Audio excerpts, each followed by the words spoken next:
Commander stood on the observation deck of his warship and watched the blue planet grow larger through the viewport.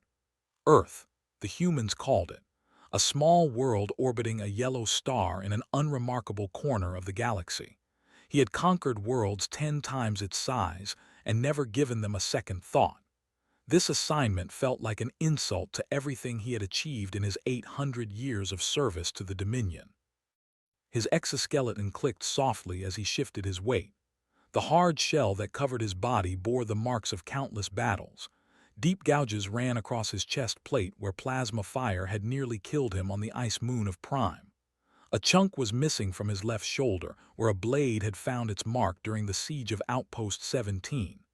Every scar told a story of survival, of victory, of enemies crushed beneath his feet.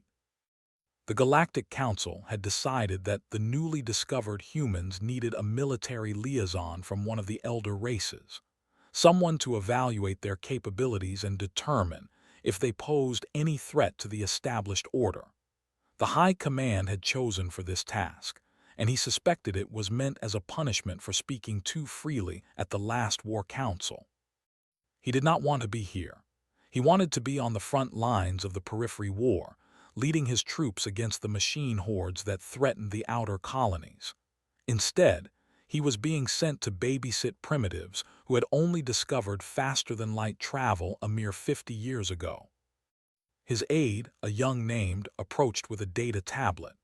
The young one's shell was still smooth and unmarked, a sign of inexperience that found mildly irritating.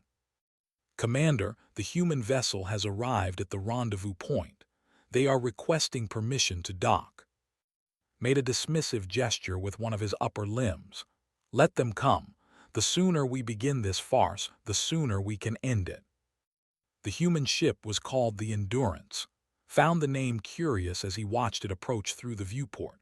It was a small vessel by standards, perhaps a quarter the size of his own warship. Its hull was gray and functional, lacking the elegant curves and intimidating spines that characterized design. It looked like a tool rather than a weapon. When the airlock opened and the humans stepped aboard, studied them with clinical interest. They were soft creatures, their bodies covered in thin fabric rather than natural armor. Their skin came in various shades of brown and pink, and they moved with a strange fluid grace that seemed inefficient compared to the precise movements of his own kind.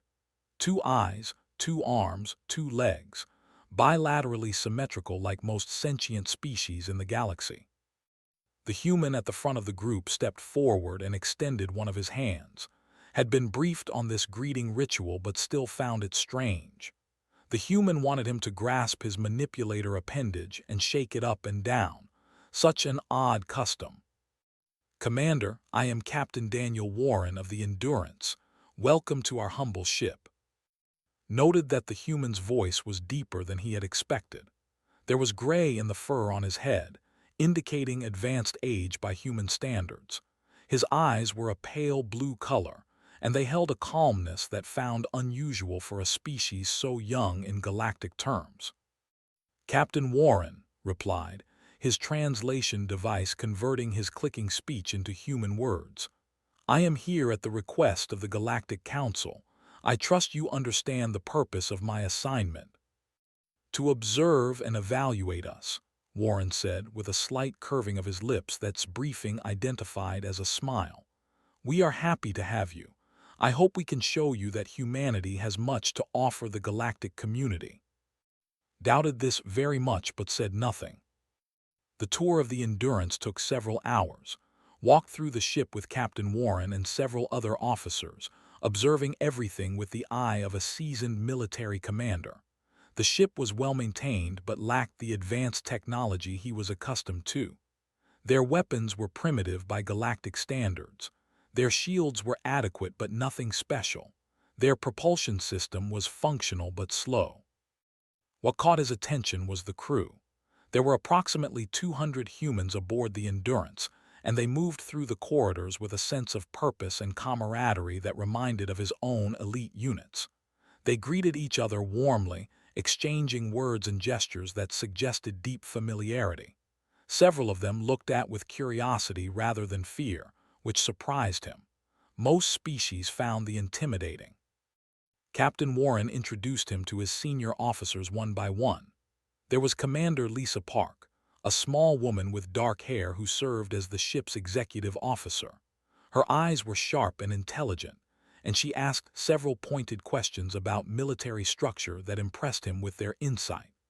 Lieutenant Amy was the tactical officer, a young woman with brown skin and an eager energy that reminded of new recruits before their first battle. Chief Engineer Ben Porter was a large man with hands that looked like they had done hard work, and he spoke of his engines with obvious pride. The last officer Warren introduced was Sergeant Chris, the head of ship security. This human was different from the others. His face bore scars, and his eyes had the look that recognized in veteran warriors. This man had seen combat. This man had killed and had nearly been killed in return. When Chris shook his hand, his grip was firm and his gaze did not waver. Sergeant served in several conflicts before joining the diplomatic corps, Warren explained. He is one of our most decorated soldiers. Found himself studying the human with new interest. What conflicts? Chris shrugged. A gesture had learned indicated dismissal of importance. A few small wars back on Earth. Nothing compared to what you must have seen, Commander. That evening, Captain Warren invited to dine with the senior officers in what they called the wardroom. Did not need to eat as frequently as humans did, but he accepted the invitation because his mission required him to learn about these creatures. He sat at one end of a long table while the humans passed containers of food back and forth and engaged in casual conversation. Found the ritual inefficient. Among the meals were taken quickly and in private.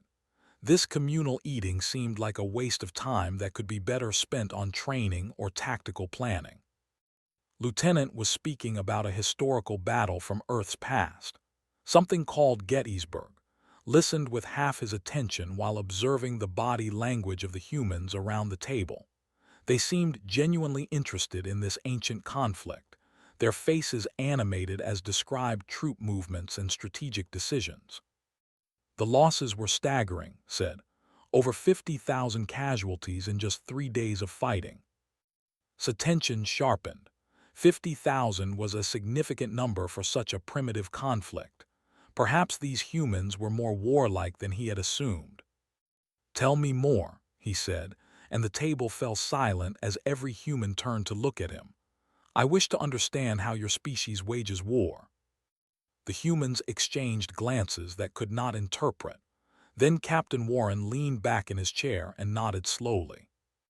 Commander, if you want to understand human warfare, you need to understand something important first. We do not fight the way other species fight. Our wars are not always about territory or resources. Sometimes they are about ideas. Sometimes they are about each other. Did not understand what this meant, but he would soon learn, and what he learned would change him forever. The days aboard the Endurance settled into a routine that found both frustrating and strangely comfortable. He attended briefings with the senior officers each morning, observed training exercises in the afternoon, and found himself drawn to the wardroom each evening for the communal meals he had once considered inefficient. The humans seemed to accept his presence with an ease that puzzled him. They did not fear him the way most species did. They treated him like a guest rather than a predator in their midst. It was during one of these evening meals that Sergeant Chris began to tell a story that would shake the foundation of everything believed about warfare. The humans had been discussing their planet's history, specifically a conflict they called the Second World War. Had read the briefing materials on this war and found it unremarkable. A global conflict fought with primitive projectile weapons and chemical explosives. The casualty figures were high, but not unusual for a species-wide war. He had expected that would be the end of his interest. Then Chris began to speak about something called D-Day and a place called Normandy. The Allied forces needed to invade the European continent, Chris explained, his face illuminated by the soft lighting of the wardroom. The enemy had fortified the beaches with bunkers, machine gun nests, mines, and artillery. Everyone knew the first waves of soldiers would face almost certain death.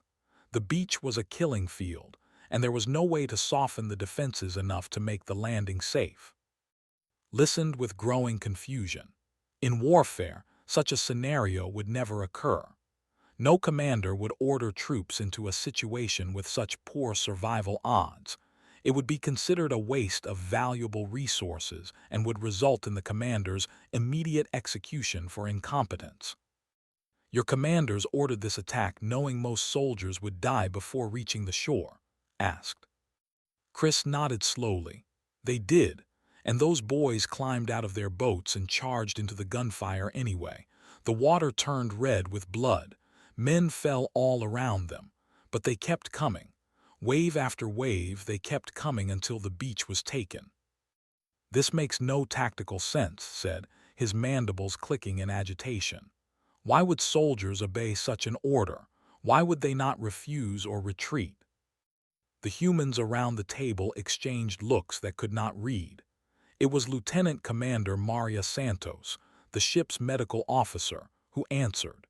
She was a small woman with kind eyes and steady hands, and she had treated with nothing but professional courtesy since his arrival.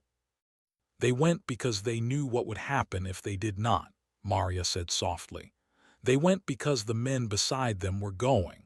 They went because some things are worth dying for. Sat in silence, trying to process this information. Among the individual survival was paramount.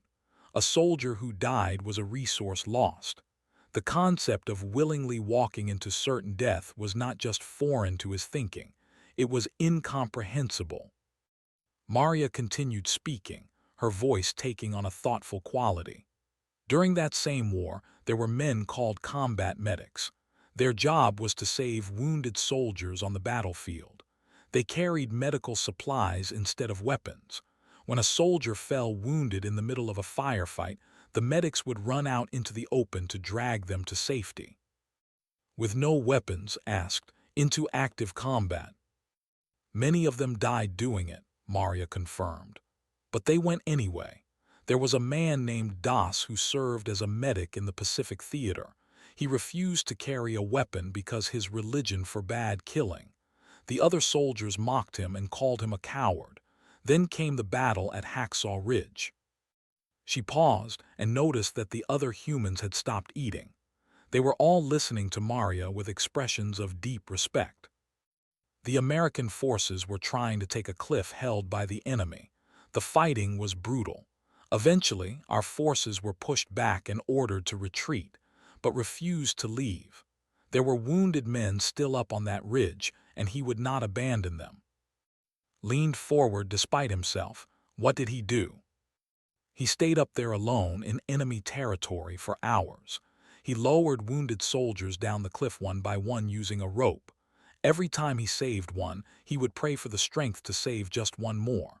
By the time he was finished, he had rescued 75 men. He never fired a shot. He never took a life. But he saved more soldiers that day than most warriors do in an entire career. The wardroom was silent. Felt something strange happening inside his chest, a tightness that he did not recognize. His species did not have words for what he was feeling because his species had never conceived of such behavior. Why, he finally asked. Why would one man risk his life so many times for others? What did he gain? Captain Warren spoke from his place at the head of the table. His voice was quiet but carried clearly through the room. He gained nothing, Commander. That is the point. He did it because those men were his brothers. He did it because leaving them to die was something he could not do. Some things matter more than survival. Thought about his own soldiers back on Prime. He had commanded thousands of warriors over the centuries.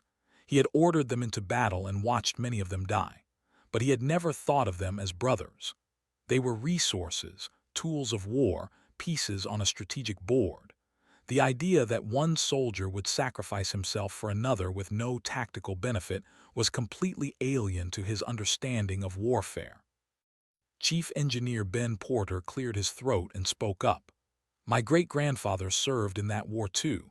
He was a machine gunner on a bomber aircraft. One mission, their plane got hit badly over enemy territory. The pilot was dead. The co-pilot was wounded. The plane was going down and they were still over a city full of civilians. Watched the big man's face as he spoke. There was pride there, but also pain. Great-grandpa George could have bailated out. He had a parachute. The other surviving crew members jumped and made it out alive. But George stayed at the controls. He was not a pilot, but he had watched enough to know the basics. He kept that burning plane in the air just long enough to clear the city and crash in an empty field. He saved hundreds of civilian lives, maybe thousands. They found his body in the wreckage. He chose to die, said slowly, to save people he had never met. Yes, sir, Ben replied. That is what humans do. Excused himself from the table shortly after. He walked through the corridors of the Endurance in a daze, his mind struggling to reconcile what he had heard with everything he knew about war and survival. They had conquered 100 worlds through superior strength and tactical brilliance. They had never lost a war in 3,000 years of recorded history. But they had never faced an enemy like humanity. They had never faced soldiers who viewed death as acceptable if it meant saving their comrades. They had never encountered a species that found strength in sacrifice rather than survival. Stood alone in his quarters and stared out the viewport at the stars. For the first time in 8 centuries, he felt something he could not name. It was not fear exactly. It was something closer to awe. These soft creatures with their fragile bodies and short lives had something his people lacked. They had a bond that transcended individual survival. They called it brotherhood, and it made them capable of things that all logic realized. He needed to learn more. He needed to understand this strange species before he could complete his mission. And somewhere deep in his ancient heart, he realized that he wanted to understand them. Not as a military observer evaluating a potential threat, but as a warrior seeking to comprehend something greater than himself. He did not sleep that night. He spent the hours reading human military history, and each story he found was more impossible than the last. Began seeking out the human crew members during his off hours, something he would never have imagined doing when he first came aboard the Endurance. He found himself approaching them in the corridors, in the recreation areas, in the small observation lounge where they gathered to watch the stars pass by. He asked them questions about their history, their wars, their families, and every answer left him more confused and more fascinated than before. Navigator Moore was a young woman with red hair and freckles scattered across her pale skin. She had joined the diplomatic corps after serving in her planet's military for 10 years. When found her alone in the observation lounge one evening, she was looking at a small photograph of a man in uniform. My grandfather, she explained when asked. He served in a war called the Battle of the Bulge. It was winter, and the enemy launched a surprise attack through a forest. American forces were surrounded and cut off from supplies and reinforcements. The weather was so bad that aircraft could not fly. They were running out of ammunition, food, and medicine. Sat across from her and listened. By now, he had learned that humans love to share these stories, and he had learned that each story contained lessons he did not fully understand. The enemy commander sent a message demanding surrender, continued. He promised that the American soldiers would be treated well as prisoners. He pointed out that their situation was hopeless. They were surrounded. They were freezing to death in their foxholes. A logical argument for surrender, observed. A commander in such a position would be expected to negotiate the best possible terms and preserve his forces for future conflicts. Smiled, and there was fierce pride in her expression. General sent back a one-word reply, nuts. Translator struggled with the word. I do not understand. What does this mean? It means no, said. It means we will never give up. It means you can take your offer and throw it away because we would rather die on our feet than live on our knees. The soldiers held that position for weeks until reinforcements finally broke through. They lost many good men, but they never surrendered.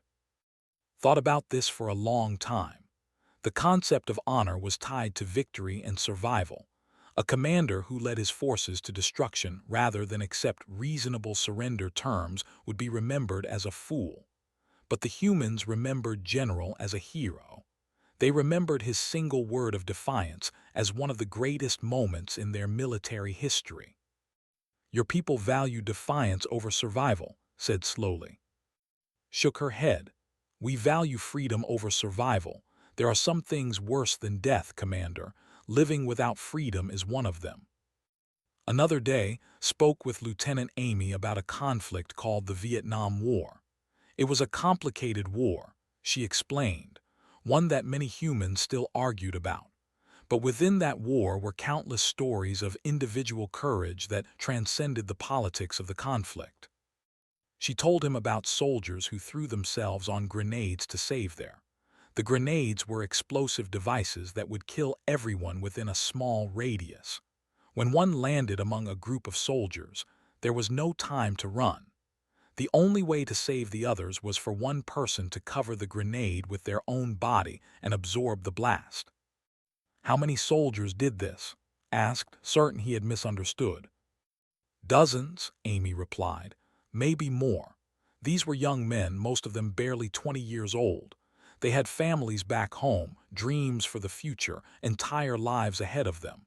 And in a split second they made the decision to die so their brothers could live. Felt that strange tightness in his chest again. He had sent thousands of soldiers to their deaths over his long career, but he had never once considered that any of them would willingly die for him. The relationship between a commander and his troops was one of authority and obedience, not affection or sacrifice. Did their commanders order them to do this? He asked. Amy looked at him with an expression he could not read. No one ordered them, Commander. You cannot order someone to love their fellow soldiers so much that they would die for them. That has to come from within. Wandered the ship that night, unable to rest. He passed by the medical bay and saw Maria Santos working late, reviewing patient files on her data terminal. She looked up when he entered and gestured for him to sit. You seem troubled, she said. The stories are getting to you. Did not deny it. I have conquered worlds. I have destroyed armies. I have killed more enemies than I can count. But I have never done anything like what your soldiers do. I have never loved anyone enough to die for them. Maria was quiet for a moment. When she spoke, her voice was gentle. The first human war was probably fought over food or territory, just like your wars. We were no different from any other species in the beginning. But somewhere along the way, we developed something that changed everything. We started seeing our fellow humans not just as allies or resources, but as family, brothers and sisters in arms, people whose lives were as valuable as our own. This is a weakness, said, though his voice lacked conviction. Emotional attachment to individual soldiers reduces combat effectiveness. Maria smiled sadly. You would think so, but history has shown the opposite. Units with strong bonds fight harder and longer than units without them. Soldiers who love each other will hold positions that should be impossible to hold. They will charge into situations that should mean certain death. And sometimes, they will do the impossible simply because they cannot bear to let their brothers down. Thought about the great battles of history.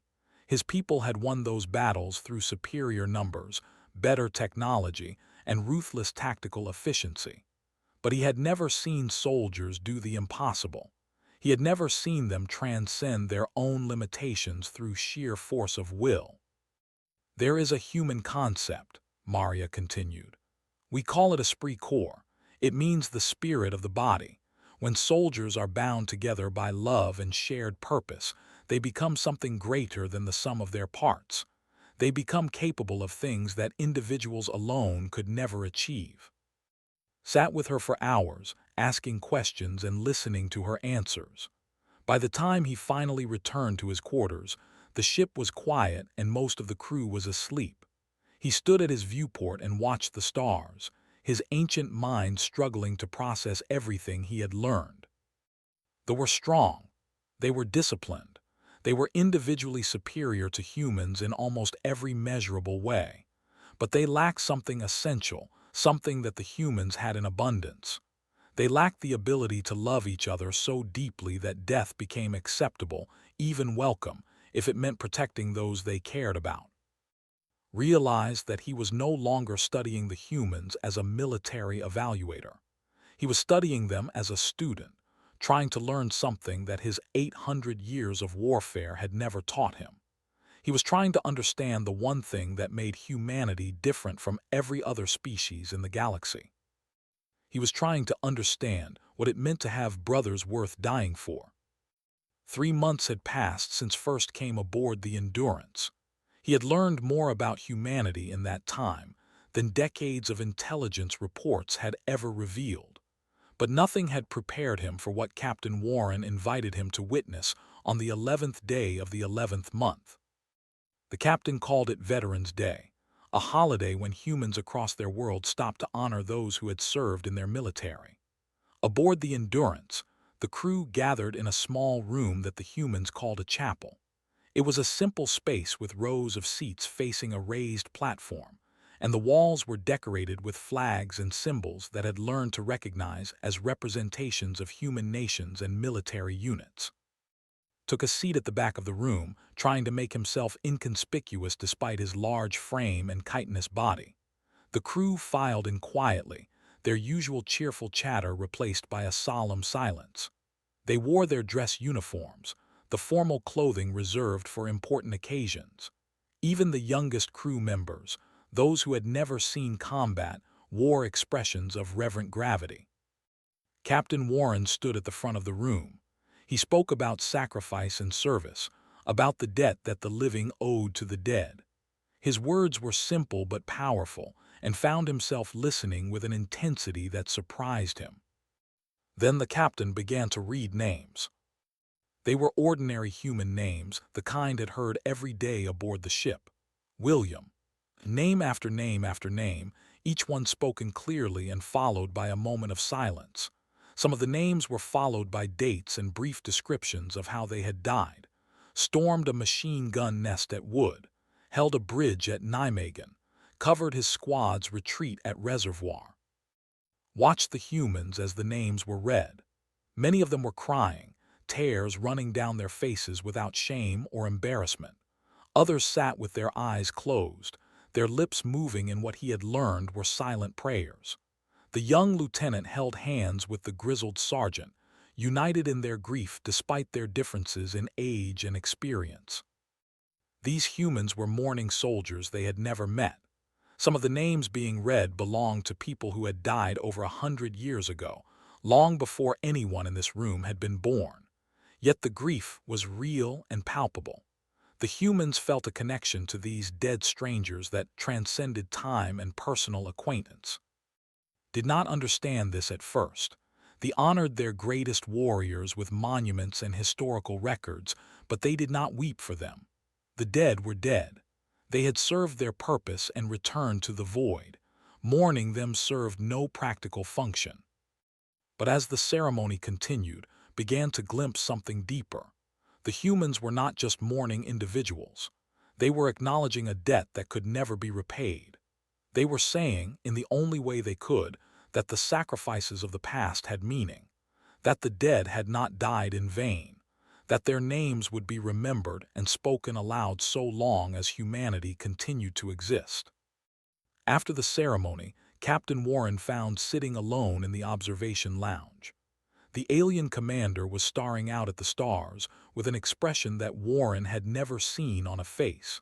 If he had to describe it, he would have said looked lost. "May I join you?" Warren asked. Gestured to the seat beside him without speaking. Warren sat down and was quiet for a long moment. Then he said, "My grandmother used to tell me stories about my great Uncle Joe. He served in a conflict called the Korean War, back in the 20th century." Turned to look at the captain but said nothing. Uncle Joe was 19 years old when his unit was surrounded by enemy forces, Warren continued. They were cut off, outnumbered, and running low on ammunition. The commander ordered a retreat through a narrow mountain pass, but someone needed to stay behind and hold the enemy long enough for the others to escape.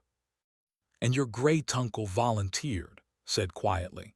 He had heard enough human war stories by now to predict how this one would end. Warren nodded. He was just a private, the lowest rank in our military. He had no obligation to volunteer. The commander could have ordered anyone to stay behind, but Joe stepped forward before anyone else could. He said he would hold the machine gun position while the others retreated. How long did he hold? 3 hours, Warren said. They found his body the next day when reinforcements finally arrived. He had been shot 11 times. His ammunition was completely exhausted, but he never left his post.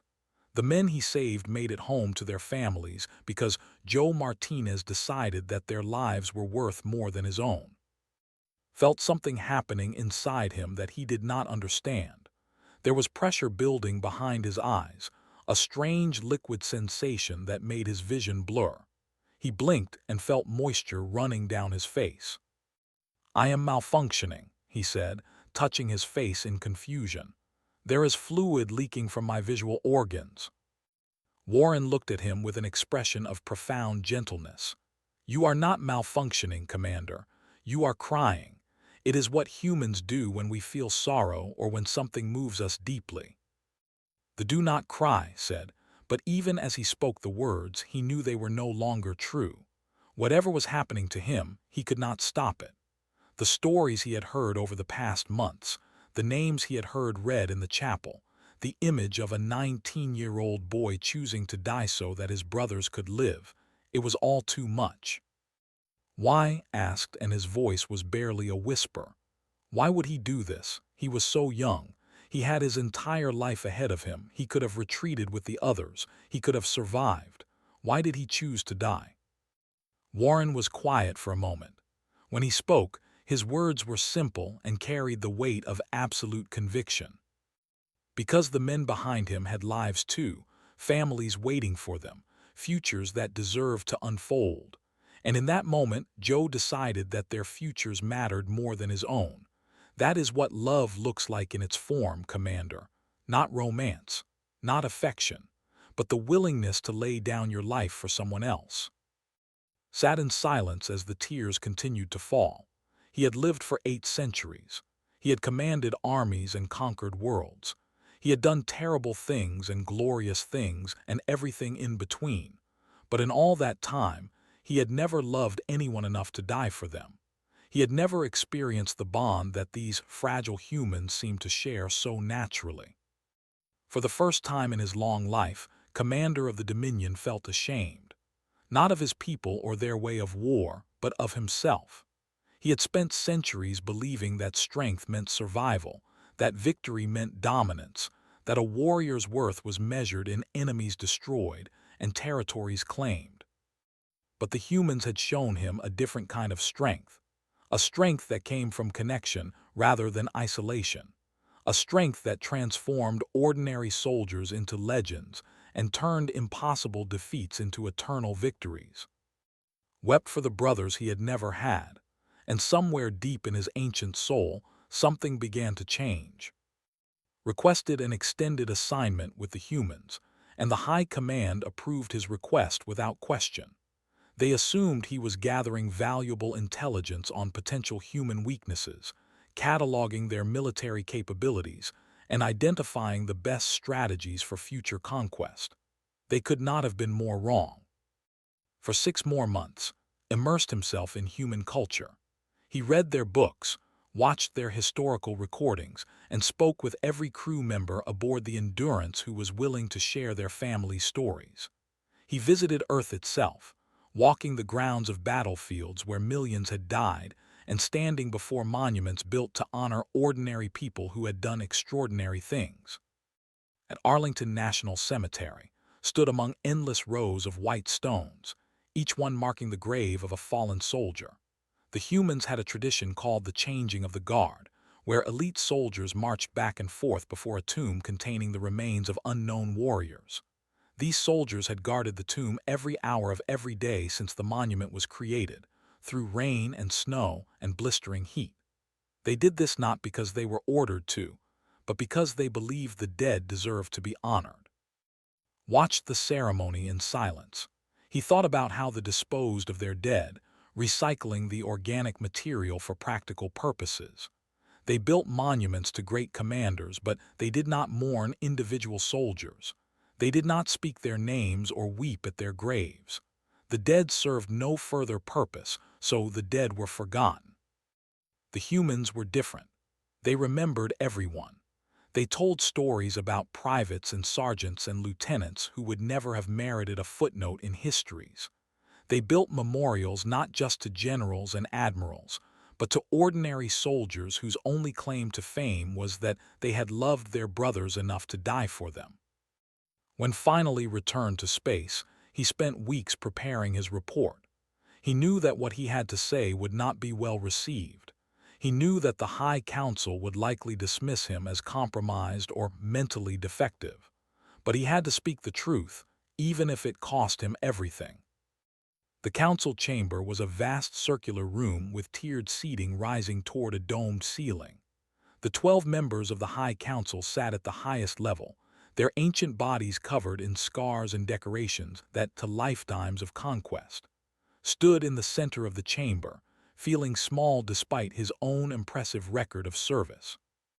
"Commander," the High Chancellor said, "you have spent nearly a year among the humans. We expect a comprehensive report on their military capabilities and vulnerabilities. Proceed." Straightened his exoskeleton and began to speak. "Honored Council, I have studied the humans extensively. Their technology is inferior to ours. Their ships are slower, their weapons weaker, and their physical bodies are fragile compared to warriors. By every metric we use to evaluate military strength, they are our inferiors." The council members clicked their mandibles in satisfaction. This was what they had expected to hear. "However," continued, "I must advise the council in the strongest possible terms against any military action targeting humanity. The humans are not a threat to be conquered. They are a force that cannot be conquered." The chamber fell silent. The High Chancellor leaned forward, his ancient eyes narrowing with suspicion. "Explain yourself, Commander. You just told us their technology and physical abilities are inferior. How can they be unconquerable?" Took a deep breath, a gesture he had learned from the humans. "Because they do not fight the way we fight. They do not measure victory the way we measure it. They do not value survival the way we value it. The humans fight for each other. They will charge into certain death if it means saving the soldier beside them. They will hold impossible positions until the last warrior falls. They will sacrifice everything, including their own lives, for concepts we do not even have words for." He paused, letting his words sink in before continuing. "I have fought 1,000 battles across 100 worlds. I have destroyed armies and broken empires. I have earned every scar on my body through centuries of warfare. But I have never faced an enemy like humanity. A human soldier will throw himself on an explosive device to save his. A human medic will run into gunfire again and again to drag wounded warriors to safety. A 19-year-old human boy will volunteer to die alone so that his brothers can escape." His voice grew stronger as he spoke. "You cannot defeat an enemy who has already accepted death. You cannot break a species that finds its greatest strength in sacrifice. If we go to war with humanity, we may win battles. Our superior technology and numbers may allow us to destroy their fleets and occupy their worlds, but we will never conquer them. They will fight us from the shadows. They will die by the millions and keep fighting. And with every human we kill, we will only strengthen their resolve." The council members shifted uncomfortably in their seats. This was not the report they had expected. "There is something else you need to understand," said. "If we attack humanity, we will not just fail to conquer them. We will learn something about ourselves that we may not want to know. We will learn that everything we believed about strength was wrong." The High Chancellor's mandibles clicked rapidly, a sign of agitation. "Commander, you speak as if you admire these creatures." met the Chancellor's gaze without flinching. I do admire them. I have spent 800 years believing that strength meant survival, that power meant dominance, that a warrior's worth was measured in enemies destroyed. The humans have shown me a different truth. The greatest warriors are not those who kill the most enemies. They are those who love their brothers enough to die for them. He bowed his head, a gesture of respect that surprised the entire council. I have seen true warriors at last, and they taught me that the greatest victory is not surviving the battle, it is being worthy of those who did not. Turned and walked out of the chamber without waiting to be dismissed. He expected to be arrested, stripped of his rank, possibly executed for his insubordination. But as he walked through the corridors of the capital, no one stopped him. The council, for once in their long history, had nothing to say. Across the galaxy, aboard the Endurance, Captain Daniel Warren gathered his crew in the wardroom for their evening meal.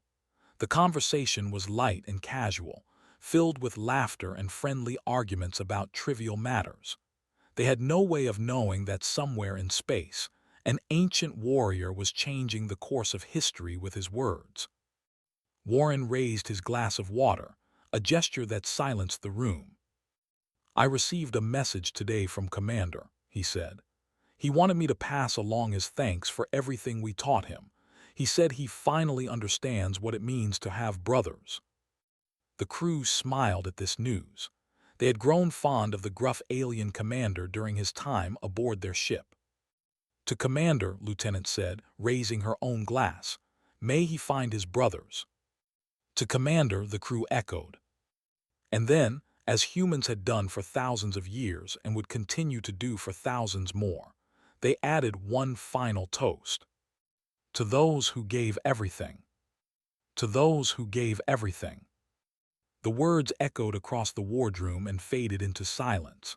But somewhere among the stars, the spirit of every soldier who had ever sacrificed themselves for their brothers continued to shine.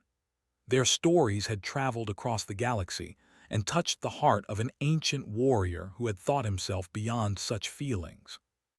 And in the end, that was their greatest victory of all.